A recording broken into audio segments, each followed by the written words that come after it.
የማይባዱ ሰዎች ምልክት ነዝናዛ ነጭናጫ ችግር ባለበት በሙሉ የሚገኙ ብቻ ችግር ይኖር የችግሩ አንድ አካል ናቸው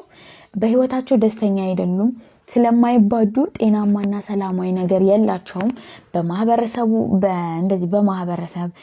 በስራ ቦታቸው በትምህርት ቦታ ሊሆን ይችላል በጓደኝነት ህይወታቸው ሊሆን ይችላል ምንም አይነት በቃ ሰላማዊ የሆነ ግንኙነት የላቸውም ሁሉም ሰው እነሱ ላይ ሙድ የሚይዝባቸው ይመስላቸዋል በራስ መተማመን የላቸውም ሁሉ ጊዜ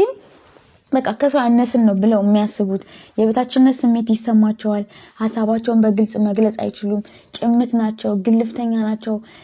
በቃ እንዴት ነው ኢቭን ጥናቱ ምን ይላል ኢቭን ከቤተሰብ ጋር ያላቸው ግንኙነት በጣም ውስን ነው እንዴት ነው ከማህበረሰቡ አልፈው ከጓደኞቻቸው አልፈው ከትምህርት ቦታቸው አልፈው ቤተሰቦቻቸው እንደማይወዳቸው ያስባሉ ቤተሰቦቻቸው እነሱን ዝቅ አድርገው እንደሚያዩ ያስባሉ እና እነዚህ መባዳት በህይወታቸው ውስጥ የሌለ ሰዎች ምንም አይነት ሰላማዊ ህይወት የላቸውም ምልክቶቻቸው እነዚህን ይመስላል እንደነዚህ አይነት ሰዎችን ካያችሁ በተለይ ደግሞ ሐሜት የሚያበዙ ሰዎች ካላችሁ አይባዱም ማለት ነው ከነዚህ አይነት ሰዎች ራን በማለት ራሳችሁን አድኑ